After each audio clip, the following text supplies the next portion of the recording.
26, honored with 4 Emmys, and proud to be on your side. Thank you for trusting us with your stories.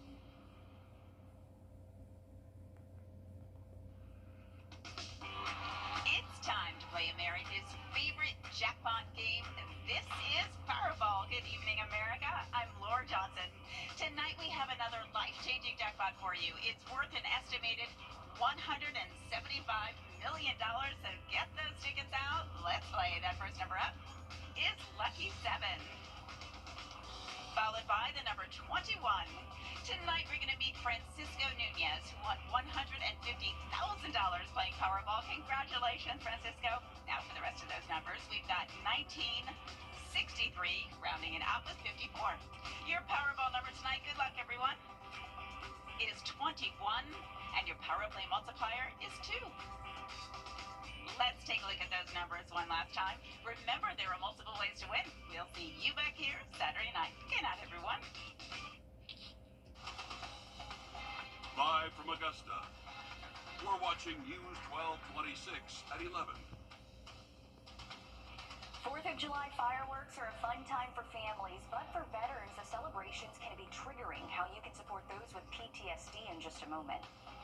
Thanks for joining us tonight. I'm Zaina Halliburton, joined by First Alert meteorologist Emily Acton as we look towards July 4th celebrations and trips to the lake. Emily, great news because it's going to be a dry 4th of July. However, we need to get past some of these pop-up showers ahead of then. Yeah, definitely so. We're still tracking a few showers and thunderstorms across the CSRA. One has just now really started to pop up in Aiken County. We saw some showers here earlier today, but here's what we're currently looking at.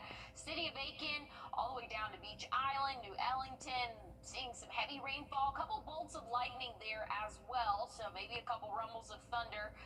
Hopefully not waking too many people up, but hey, once we go throughout the day tomorrow, much better conditions for us. Starting off the morning in the low 70s, but you'll see we'll already be in the 80s by 10 a.m., topping off in those lower 90s. By the time we hit around dinner time, we're going to have that chance for a couple of pop-up showers and thunderstorms, but good news is that rainfall should be out of our hair by the time we hit our Friday, 4th of July. Much better conditions for those fireworks and any outdoor plans. It's just going to be on the hot side.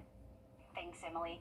As 4th of July celebrations start to kick off, it's important to remember the impact these celebrations can have on the veterans in our community. According to Emily, as 4th of July celebrations start to kick off, it's important to remember the impact these celebrations can have on the veterans in our community. According to the Department of Veteran Affairs, about 12 million veterans in the U.S. have PTSD. Your Kennedy Payne joins us live in studio now. And Kennedy, you spoke to a couple of veterans today. What do they want those celebrating to know? Well, they say the biggest thing is to be mindful of who may live next door and to talk to them before celebrating. The skies might look like the ones behind me this weekend, loud and vibrant, but for veterans with PTSD, it can be triggering because fireworks don't just light up the sky, they light up memories too. 4th of July celebrates freedom, but some veterans are still fighting for peace. If I hear a car backfire, I jump. It doesn't matter where I'm at. When I'm not home, when I'm not in my safe places, my radar is going. What's going on around me? What do I need to be aware of? Mitzi and Wrdw served in the Navy, and they often still carry wounds you can't see. His favorite line. Oh, I remember when I was in Bosnia, and he gets these great memories, and he talks, and all of a sudden he'll stop, and the rest of it sinks in. So even the best memories can have a backbite. But PTSD doesn't wear a uniform. It affects everybody, first responder, people who, in a regular job, there's a lot of folks that went through the stuff at 9/11 at Ground Zero that have terrible PTSD. It changes their routine, especially this week. We don't travel the 3rd, the 4th, the 5th, period. We do everything in our power not to leave the property. It's not because we're homebodies, it's because there's so much that is beyond the normal. It's not the fireworks themselves, but what they are reminded of. The loudness of it, the volume, the sudden blast of it, the visuals of it, all of those used to be signs of danger. Ron and Mitzi say they don't want pity. They want you to pause. You're planning on having fireworks and you let your veteran neighbors know, we're going to do fireworks and we're going to try and do them between this time and this time. That heads up, I can breathe. And if you're comfortable, help is here. Augusta VA offers same-day mental health services. Someone could walk in and ask to speak to someone if they're having a particularly tough time. We also have trauma-focused therapies available. You can ask your primary care provider for a referral, or even just walk in and ask for one yourself. Ron and Mitzi say it's important to be present for others. Make sure that you're available, not just physically, but mentally and emotionally available to help. Because it may not heal wounds, but it's a reminder that you don't have to carry it alone.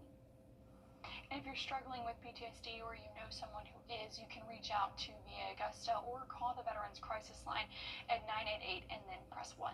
And it's amazing that we have those resources in our area. Just think about the neighbors around you when celebrating this weekend. Thanks, Kennedy, for that. We have a safety alert for another group that can struggle with fireworks too. Your pets. Preparing before the fireworks can protect you and your furry friends. The American Veterinary Medical Association's advice is to make sure your pets have identification tags and to see if you can get them microchipped if they're not. Take a current picture of all of your pets in case they escape during the fireworks. Make sure to not feed them table scraps and check on your yard after the fireworks so the pets do not get into anything dangerous. The jury reached a verdict in Sean Diddy Combs' sex trafficking trial. New today, officials in Savannah say at least 3 people were injured after a shooting at the Oglethorpe Mall tonight. The Savannah police chief says the shooting was a fight between 2 groups of people and not a random shooting. Our sister station spoke to witnesses in the mall who described hearing it all. It happened so quickly that for a second I was like inside a door, and then I was like, no, that sounds like a gun.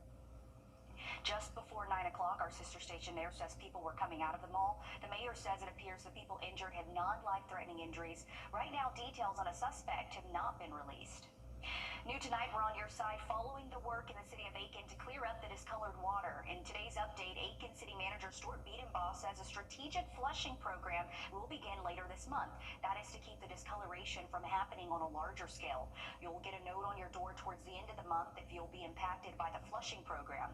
The city also plans to take a look at its older pipes. If you're still having discolored water, we have a link on wrdw.com to report those issues to the city. New today, you may have seen the solar-powered street lights in Augusta on Windsor Spring Road. The new lights are an attempt by the city to save power cost. Traffic officials say more lights will be on Wrightsboro Road next as part of the road widening project. July 4th can be one of the deadliest days on the road during the year. The Department of Transportation suggests that 1 in 5 people are expected to drive drunk Friday. News 12 did the math, and here at home, there were 422 crashes in the CSRA caused by driving under the influence last year. Law enforcement calls the time between Memorial Day and Labor Day 100 deadliest days of summer. Nationwide, about 40% of all the fatal crashes during this holiday weekend are related to drunk driving. If you are drinking in Georgia, AAA has a free tow-to-go program. It'll run from 6 in the evening on Friday to 6 on Monday morning. The free confidential ride and tow service is available within 10 miles of where you call, and it is available to AAA members as well. This program is not available in South Carolina. Deputies will be out on both sides of the river looking to crack down on impaired driving. Georgia DNR is working to keep everyone safe on the water in Georgia this weekend. Officers say they have already seen 10 BUIs before this holiday weekend at Clarks Hill, which is near the 15 they recorded for the whole summer last year. Georgia DNR expects the activity to stay high, so they will be out trying to keep everyone safe. Past 2 weekends that we've been working the water, hopefully it shows everyone that, hey, DNR is out here. DNR is going to be on the lookout for those violations, and hopefully everyone will be aware. He says there will be QR codes on signs to download the boating safety handbook with the rules and regulations to your phone. It includes a safety checklist as well. Starting tomorrow, a lot of celebrations are planned to celebrate America's birthday. You can take out your phone and scan this code on your screen for a full list of events around the CSRA. Happening Friday is Boom in the Park from 5 to 10 at Evans Town Center Park, and fireworks in downtown Augusta at the Augusta Commons start at 9:30. Again, this code will take you to a full list of July 4th events. We have an update to a traffic alert ahead of Boom in the Park. The playground, dog park, stage, and overflow lots all close at 7 tomorrow morning. Columbia County says Annabella Way and part of Evans Town Center Boulevard will close at 6 Friday morning and last until midnight. For anyone with children planning to go to Boom in the Park, they're checking IDs. One adult, 21 years or older, will be required for every 4 children. Anyone 16 and under. This rule is new, and it's to keep everyone at the event safe. It's always a fun event to go to. You have to get there early. But the great news is we shouldn't be expecting any showers, Emily. Yeah, definitely great weather for your 4th of July, but that's a little bit of a different story this evening. We are heavy thunderstorm over in Aiken County. I'll touch on this and what you can expect this holiday weekend coming up. At Parker's Kitchen, we go big, like our huge, crunchy, juicy, never frozen chicken tenders with an extra large serving of Parker's signature sauce. At Parker's Kitchen. Breaking right now, a shutdown on I-20 is causing Stay delays. connected to the team you trust your way. We have a safety alert for all you mom and dads out Get there. breaking news and investigations here on the WRDW News app. We're tracking strong to severe. Get instant forecasts with real-time alerts here on the WRDW First Alert Weather app. And stream live on your TV, here or watch anytime on your schedule. We're covering breaking news out of Augusta. Download all three for free. Stay connected to WRDW wherever you are. I have moderate to severe. Now, your First Alert weather with meteorologist Emily Acton. High temperature this afternoon hit 91 at Bushfield, but overnight tonight we're going to cool off. We're going to see those temperatures in the lower 70s for us to start off our Thursday. Mild conditions and dry conditions for us, so that's some good news. Once we go throughout the afternoon, we'll start to warm up a little bit, but those rain chances won't come into play until late in the evening, and most of us are going to go throughout the evening dry. Like, we're just anticipating a few pop-up showers, nothing like what we are seeing now and what we saw earlier today. Right now, there's a heavy downpour going on in Aiken County. We actually had a severe thunderstorm warning down in Allendale just about an hour ago, but good news is those conditions are starting to let up a little bit, but we're still tracking again some heavy downpours going on up in Aiken County there. I'll show you guys that in just a little bit, but looking at the tropics here, we have about a 40% chance for a tropical depression to form in this highlighted area here. And what that means for us is we're just going to have a lot of added moisture to the atmosphere late this weekend and into the start of next week. We're not anticipating any major threats, but we could see those rain chances ramp up a little bit. We'll have to keep a close eye on it because, again, if this kind of tilts a little bit out into the Atlantic or a little bit closer to land, that will make our rain chances a little bit higher for us. But good news is your 4th of July looking dry. Saturday mostly dry for us, but we're going to see that moisture really start to add up and push in to our area once we get into Sunday. So here's what Sunday's looking like. Again, this orange color is showing that added moisture here. So again, that's that higher moisture, and that's not saying that's going to be complete rain. It's just saying the atmosphere is going to have that ability to tap in to some moisture and cause that potential for some showers. So we'll keep a close eye on it, keep it here throughout the next couple of days. We'll have that forecast a little bit more fine-tuned, but good news is your Friday's looking beautiful. 95 in the afternoon. If you want to go out and enjoy some fireworks, you're probably going to do so within a couple hours after sunset, and we're going to be in the 80s still for the early overnight hours, eventually dropping off into the 70s, but things are looking warm and seasonal for your 4th of July. Good news is I really think most of the day Saturday is going to be pretty good. Along our coastal counties, maybe a little bit more of that rain chance. Once we get into Sunday, that rain chance will start to heighten a little bit, and we'll keep track of it as we go throughout the beginning of next week, Zaina. Thanks, Emily. A lot of people are going to be out enjoying the weather. For more than 2 years, Brian Koberger denied taking the lives of... Just after the break in sports, Peach Jam prep is underway. Soon, every gym in the Riverview Park Activity Center will be filled with the next best thing. Your sports director, Alyssa Lyons, has the changes coming to North Augusta next. When it matters most, George Sink Injury Lawyers delivers results. I was rear-ended by a drunk driver. They got me $1.5 million. Go with the name you know and trust. Get George Sink Law Firm on the line. Call 999-9999. Here at the Edgefield. First Alert Radar, powered by Jim Hudson Automotive Group. On your sideline, sponsored by Chandler Law Firm. In just a few days, some of the best basketball in the country will be played in North Augusta. Future stars competing in front of past and present too, like LeBron James, Chris Paul, Carmelo Anthony, and Blake Griffin. To prepare, this week is where North Augusta, South Carolina turns into Peach Jam USA. At times you feel like you walk in here today, you feel like your building's shrinking. Because so much is going on. Not a bad problem to have. Year one, they had about 24 teams. Year 29, 6 times that.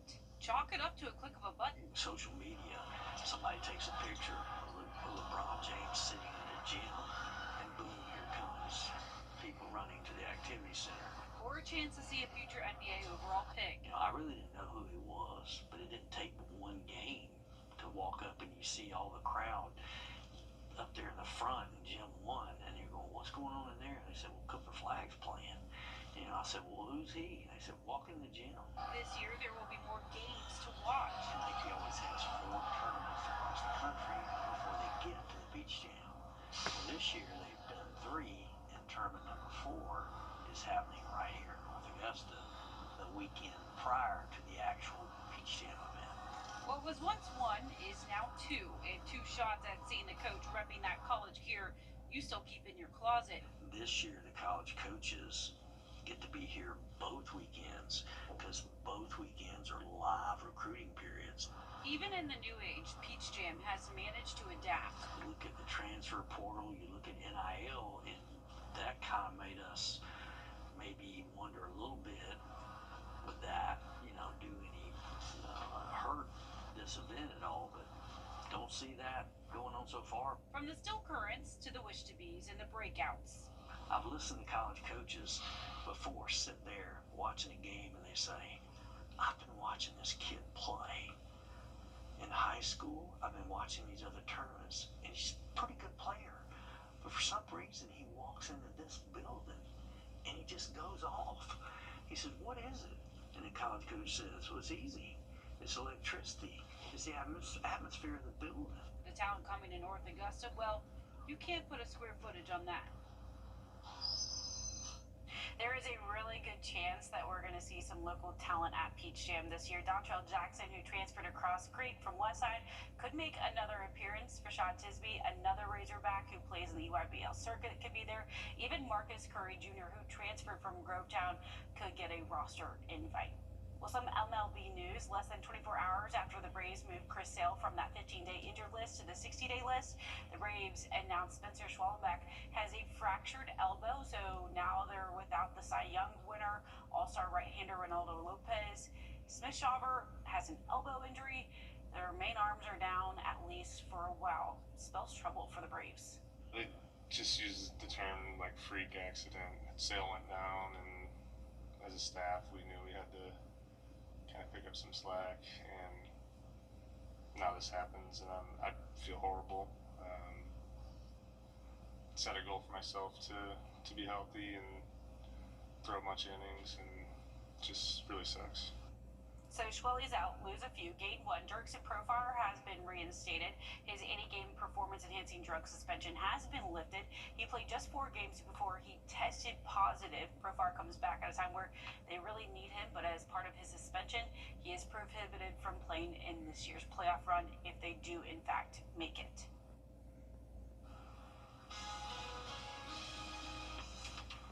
Well, if you're thinking about what to wear tomorrow, a t-shirt, maybe some sneakers, but have that rain gear with you. We do have a small chance for an afternoon shower. I'll have a check on your 7-day one more time, though, coming up. Your what to wear for. Take a look at this in case you missed it today. The North Augusta Department of Public Safety got a call to a report of an alligator in a woman's yard. Crews quickly captured the 3-foot gator at the home on West Buena Vista Avenue. Just moments after our crews got there, the gator was scooped up, as you can see, a little not too happy about it though. But I mean, he was just minding his own business. Or Emily, you brought up a good point. Maybe he was just waiting for Mama to get back. Maybe Mama was out looking for food. I know. Well, that's what I'm wondering. They always say, like, if there's a baby, you gotta look out for it. There's a mama around, and I definitely would not want to see alligator any bigger than that one. That one, you could argue that it's cute, it's little. I don't know how much harm it could do. It could do harm.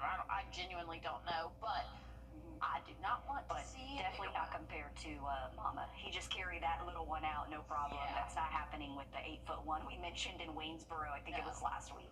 Yeah, definitely not. But hey, Zaina, your 4th of July looking great. 95, no chance of showers for us. We'll see some rain chances, though, by the end of the weekend and into next week. Okay, let's keep it that way. Thanks, Emily. Be sure to join us for News 12 this morning at 4:30. Right now at Rooms to Go, shop sizzling